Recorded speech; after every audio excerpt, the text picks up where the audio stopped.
Hi everyone, welcome to today's lesson here at Active Self Protection. We are sure glad that you're here to join us. I bet you can tell that this is not our typical intro because we ran out of those. And so we're here teaching this weekend in Grand Junction, Colorado, so you get this special intro. I'm your host as always, John Correa. And I'm your co-host, Neil Widener. 10:30 in the morning on a July day in Houston, Texas, and these guys are all just kind of chilling out front of their place and talking. Now, what's gonna happen is down the right-hand side of our screen, you're gonna see a guy come down the street here in a hood with his hood up and a mask on. And watch these guys kind of look and see, is that happening? It's just a normal day for them. Again, just chilling and talking to each other. Now here comes our guy with his hood. You notice he just put his hood up.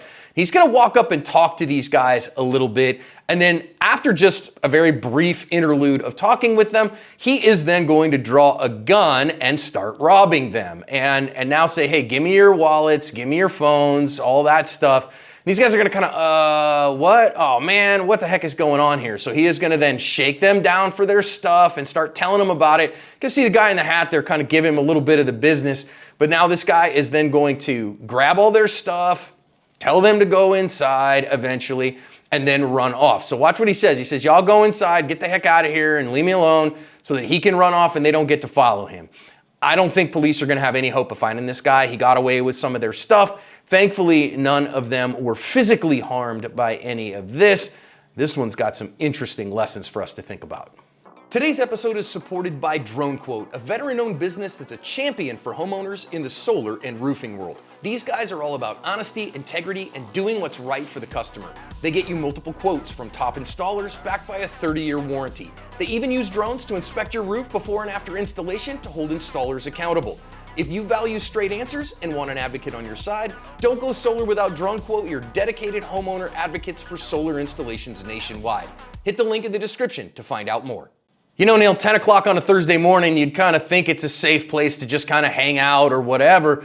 But transitional spaces are what they are, right? Any place you can be attacked with an element of surprise, bad guys can get away quickly, and there are valuables there for them to take. You gotta pay really good attention because otherwise you have a higher risk of being victimized in those areas. And this sidewalk is definitely one of those.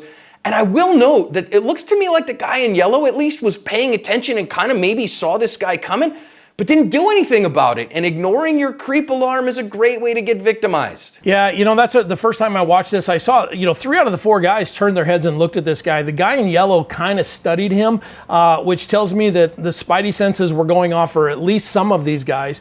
And then ignoring that is a bad move. To say, hey, I don't feel right here, let's step through the gate and close the gate, or we should all go inside, guys, is not necessarily a horrible thing. And, I think in this day and age, we're like, well, I should be able to stand on my porch or on my sidewalk and do what I want to do. Yeah, you should. You absolutely should. But also bad guys get a vote in this, and they're looking for those folks that have that attitude so that they can take advantage. Yeah, and now listen, I also see here, you see the guy coming and he just literally has pulled his hoodie up. So the guy was paying attention to him and he put his hood up and he's got a mask on. It's 2024. Fam, somebody putting a hood on and a mask up in 2024, this isn't COVID stuff anymore, okay? This is a prelude to an armed robbery, which I think is a good reminder, Neil. Why? I mean, I know you do. I carry a gun everywhere I go that I'm legally able to because I'm not gonna be made a victim like this, and I have the right to stop a deadly threat to myself and to my loved ones. And if you don't have a gun on you, then your best bet is to become a victim, and I'm just not gonna be that guy. I absolutely agree with you, John, and that's why I carry a gun on a daily basis, and many people that I know do. And there are some clues here. Putting your hood up when it's 86 degrees, I Googled it. It was 86 degrees in Houston that day. Even if it was a little cooler in the morning, putting your hood up is a prelude to something not good. That is somebody trying to hide their face. A mask in 2024, in this scenario, is somebody trying to hide their face. And I want to be respectful of people that want to wear masks in public. I totally get that. But in this case, that doesn't fit that model. And so if your spidey sense goes off and things aren't fitting the model, you have a little bit of time as he approaches to do something about it. And we'll talk even a little bit more as he gets there. I think there were some opportunities even during the interaction for some folks to take action, but they just weren't tooled up and ready to do that.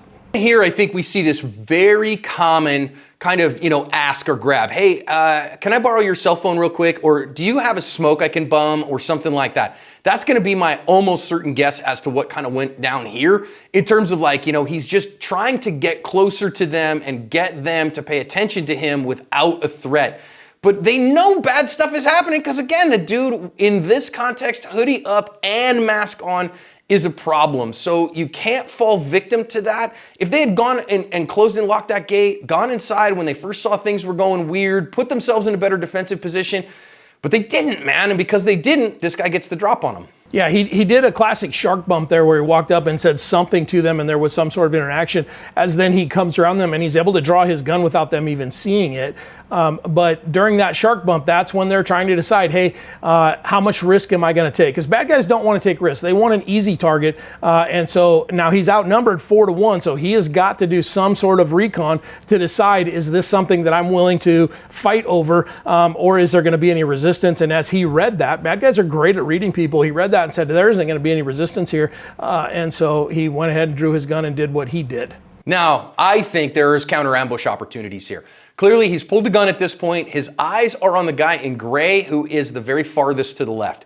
But the guy in yellow, he's pretty close to the guy. The guy in orange, though, has right now an absolute perfect counter ambush opportunity if he's armed, because he has the guy in yellow between him and the armed perp. So if he has a visually quiet draw, then man, he can get that gun out and plug one in that guy's ear before he can do anything about it. And I'm just going to plug here real quick, Neil. If you are an ASP Unlimited subscriber, your entire lesson on a visually quiet draw from the NRA annual meetings this year is there in the app for people to watch and to get better. It is, and actually, if I do that again, I will be using this video as an opportunity for it. Because what you do see, I had to watch this a couple of times. That orange guy, the guy with the orange shirt, barely moved.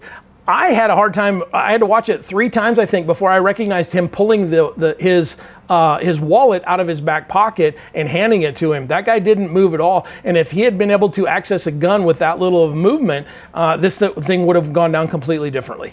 So go watch that, please. If you're an ASP Unlimited subscriber, please do that. If you're not, guys, come over there. We've had challenges, in those things. And those of you who are watching this in the ASP Unlimited app, A, glad you're getting it a week early. B, hey, thanks for being a part of what we're doing there. So listen, guy in yellow's paying attention. Guy in gray has nothing to do here. He has the eyeballs on him. Eyes on you, gun on you. No chance for a counter ambush here.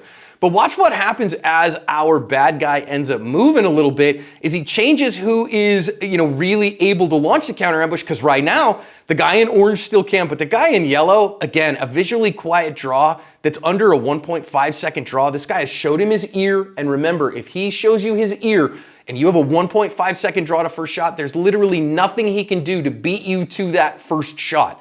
Now, not that that would completely end the fight, but if you know that and you know what your visual go signal is and you know what your speeds are and how fast you're capable of getting your gun out, he had a really easy opportunity here, Neil. He really did, and even though, as I watch this and I'm like, man, I wish somebody had a gun. I wish somebody could have drawn in, because I think just about any of these guys, of the 3 that he isn't looking at, had some opportunity depending on, their draw and their speed and their accuracy. And there's a lot of what ifs that go into that.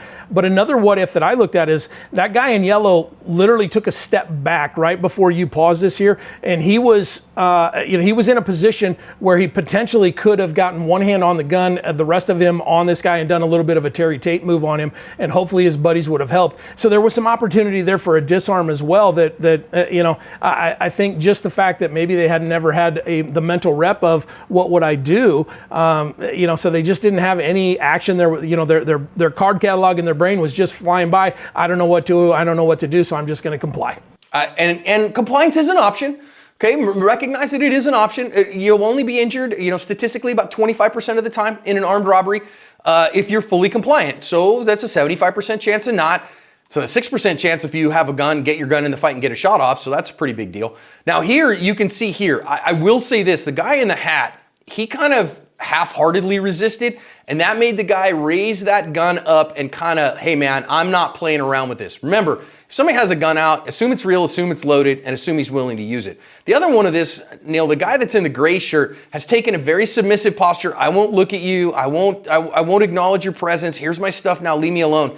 I don't think that's a great strategy. If he's not worried about his safety, I would just turn and boogie down the sidewalk. Yeah, that one kind of had my head scratched a little bit too.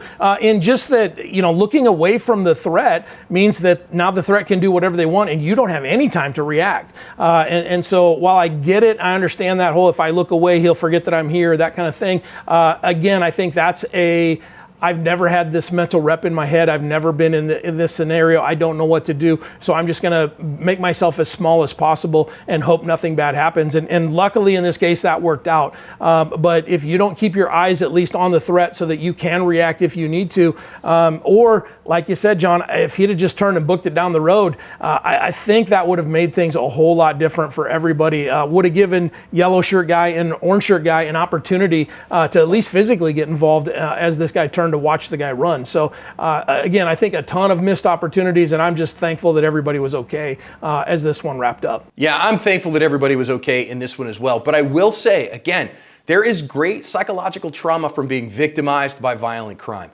And so one of the reasons that we say I want people the good, sane, sober, moral, prudent people to be armed and be able to protect themselves, because the psychological trauma when you defend yourself against a violent crime is significantly less than when you are the victim of violent crime and there was nothing you could do, because that feeling of helplessness, that feeling of powerlessness is powerful in and of itself. So we'd rather people have the ability to defend themselves, whether they choose to or not, then therefore they can find a counter ambush opportunity, because there was a bunch of chances here for these guys to cover their ass.